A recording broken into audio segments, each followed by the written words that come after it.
wabarakatuh. Di video ini saya akan menjelaskan materi tentang momentum dan impuls. Jadi langsung saja. Yang pertama yaitu momentum. Momentum adalah besaran vektor yang dapat dinyatakan sebagai hasil kali antara massa benda dan kecepatannya.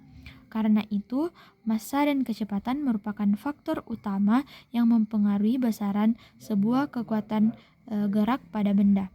Momentum fisika dalam kehidupan sehari-hari bisa dianalogikan lewat kendaraan yang menabrak sebuah benda. Contohnya, mobil dan sepeda dengan kecepatan yang sama bertumbukan dengan pohon. Kerusakan mobil akan lebih besar daripada yang dialami sepeda, sebab massa mobil lebih besar daripada sepeda mengakibatkan geraknya sulit dihentikan.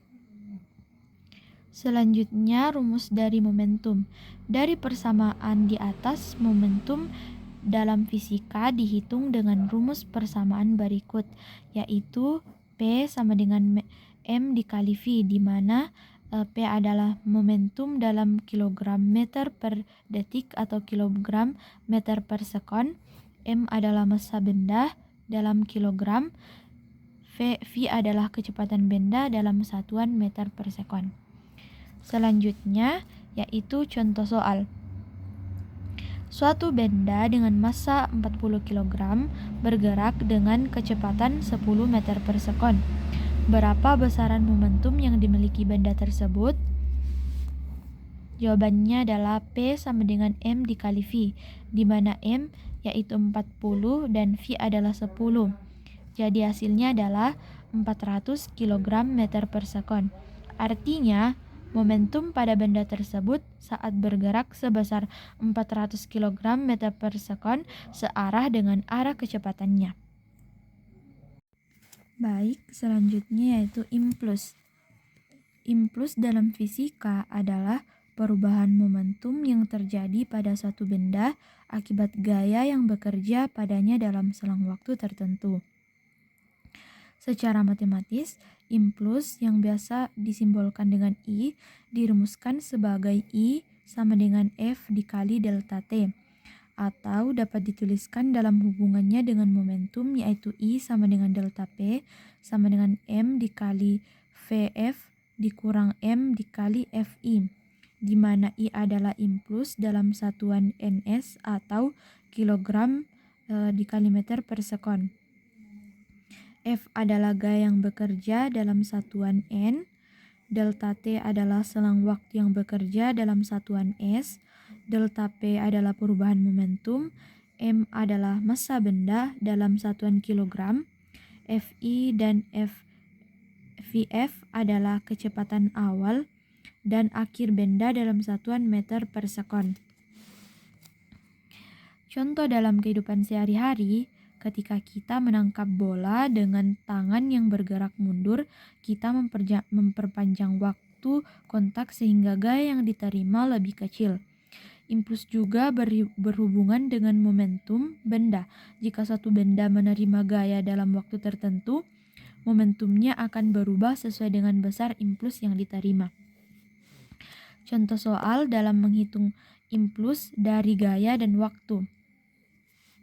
Sebuah bola dengan massa 0,5 kg menerima gaya sebesar 10 N selama 0,2 detik. Berapakah impuls yang diterima yang diberikan pada bola tersebut?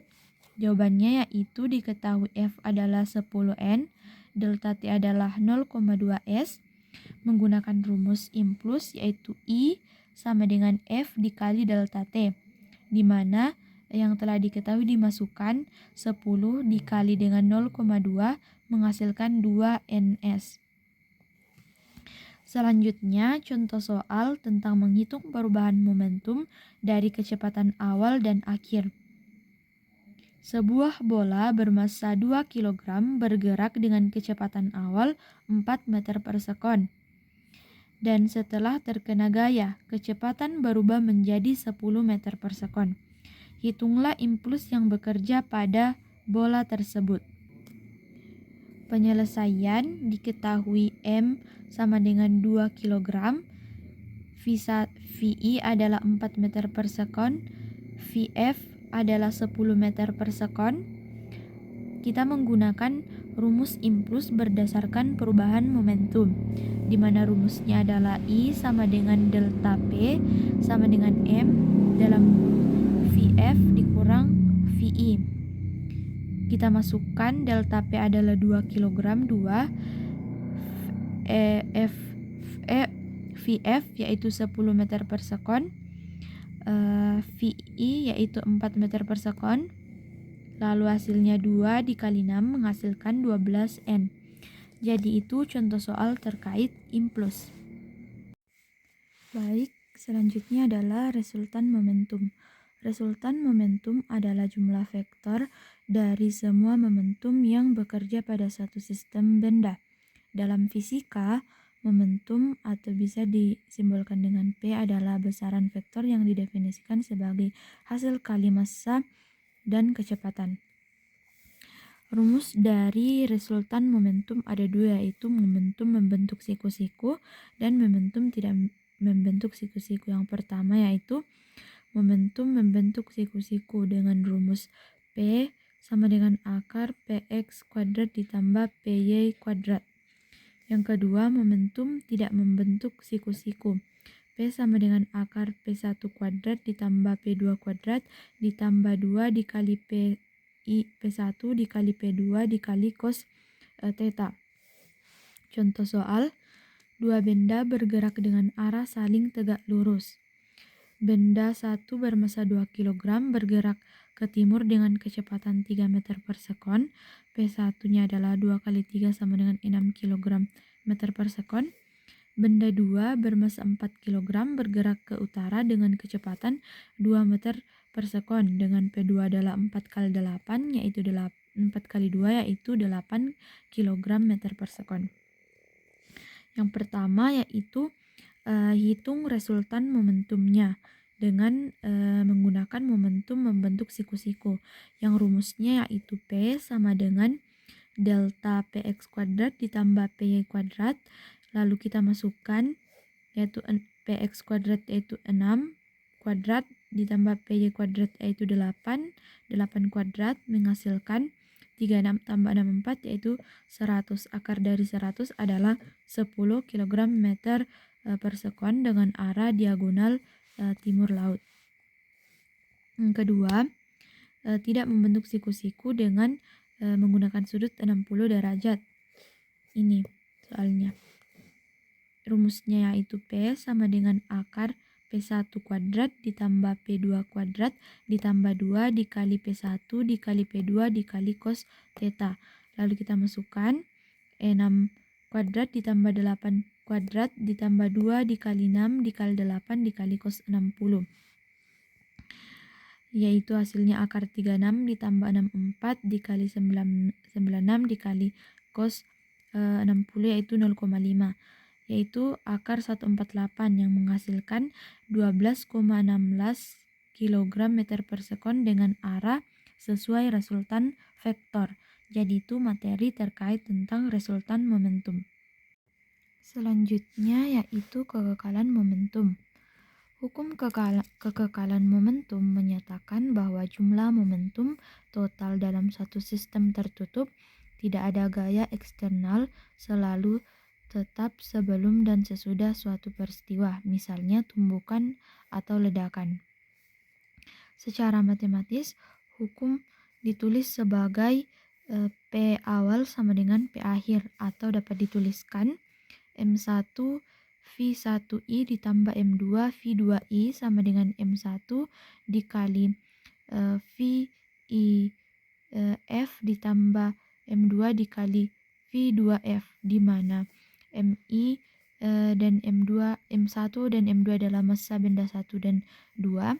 F1I dan F2I adalah kecepatan awal benda 1 dan 2.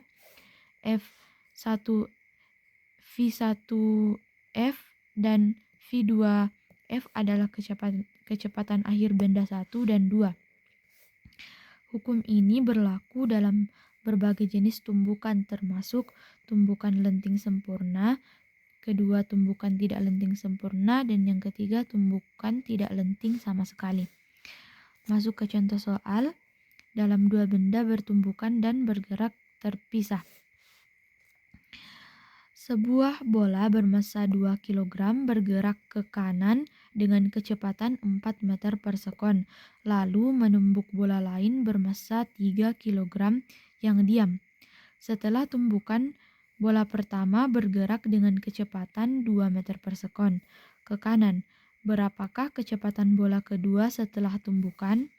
Penyelesaiannya kita menggunakan rumus yang di atas, yaitu M1 dikali F1I ditambah M2 dikali F2I sama dengan M1 dikali VIF ditambah M2 dikali V2F. Lalu kita substitusi nilainya, yaitu 2 kali 4 ditambah 3 dikali 0 sama dengan 2 dikali 2 ditambah 3 kali F2 V2F. Yang dimana hasilnya 8 sama dengan 4 ditambah 3 F2F. Lalu F2 V2F-nya pindah ke kiri.